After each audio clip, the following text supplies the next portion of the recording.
Hello, I'm Bernard Hickey from interest.co.nz and welcome to another in our series of double shot interviews where we bring someone interesting in to say something interesting about an interesting subject.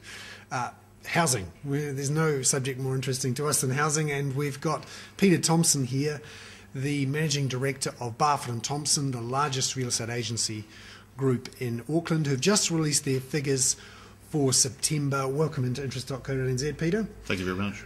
What did those figures show about house sales volumes and prices? We saw the volume of sales just fall slightly on last month, but only sort of just slightly, but still up on 2010. So it's been a consistent pattern for the last 4 or 5 months where we're around about that 750 sales each month. What we saw this time was a significant increase in the average sale price. So from about 530,000 average for, say, last 3 or 4 months up to 547. How much of a factor was it driven by a larger number of houses sold at the top end of the market, more expensive houses? Certainly this month we saw a big increase from that aspect. 51 sales we made over $1 million, of which 6 were actually over $2 million. So it certainly is a significant increase on previous month, and that has certainly helped push up the average sale price. Why do you think there seems to be a bit more heat and activity at the top end rather than the middle or the bottom? I think it's partly what we thought at the beginning of the year was going to happen. With Rugby World Cup, in our traditionally high premium selling time, and when I talk about that, that's where the high value properties come on the market. We anticipated that there would be a sort of a fall off during those months, and we have got the election coming up afterwards as well, and that's another reason. So what we've done this year is we set our campaigns a month earlier than previously what we would, and I think a lot have actually seen that and have taken that opportunity up. So when you say campaigns, what does that mean? That means just our marketing campaigns, talking with our vendors to get their properties on the market and explain that while the cup's on or while the election's on, there may be a little bit less activity. Not saying that houses won't sell over that period, but more activity building into the Rugby World Cup, and also have a little bit of flow-on effect possibly from overseas buyers. Do you think then that October, the month when we win the World Cup, will be a tougher one, therefore, for the real estate industry? I hope that the winning or losing of the World Cup doesn't have too much effect on the price, but it can have effect on the price. I think what we'll see is just sale volumes being consistent of what we've done.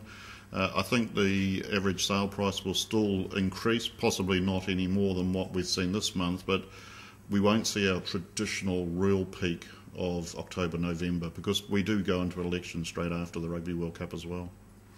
Now, looking at the various parts of the market in Auckland, where you have about a 40% market share and you're the first to put the numbers out, what parts are hotter, colder, more active, not? Again, our traditional areas like central Auckland, certainly this month, eastern suburbs saw a significant increase. Been very quiet up to over the last 4 or 5 months, but certainly the eastern suburbs saw a big increase.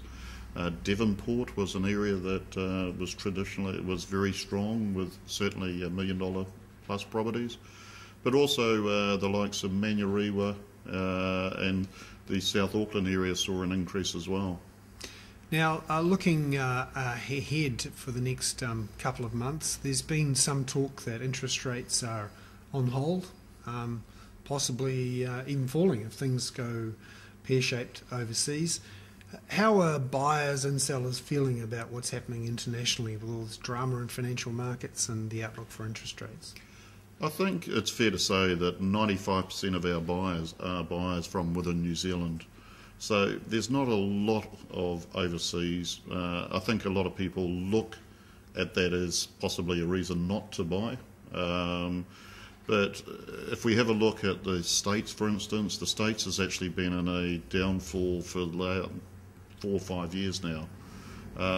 The closest market to where we look at is Australia, and Australia is experiencing different markets depending on which state they're in. So some are actually going through good times, like say Queensland, etc. They're going through good times, whereas Melbourne's a little bit slower, Victoria. So again, it's sort of A little bit of yes, no, but as I say, most of our buyers are actually New Zealanders.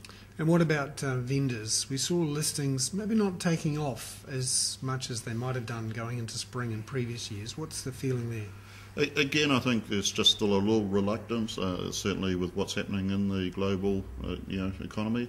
There's also the Rugby World Cup, which people are sort of just hesitant to put it on, and election year is always a little bit slower than previous 3 years. So although there may not be a change in government, there's always that uncertainty, and people just wait until the day the elections are over. Peter Thompson there, the Managing Director of Barfoot and Thompson, talking about this month's figures. That was another in our series of double shot interviews. I'm Bernard Hickey for interest.co.nz.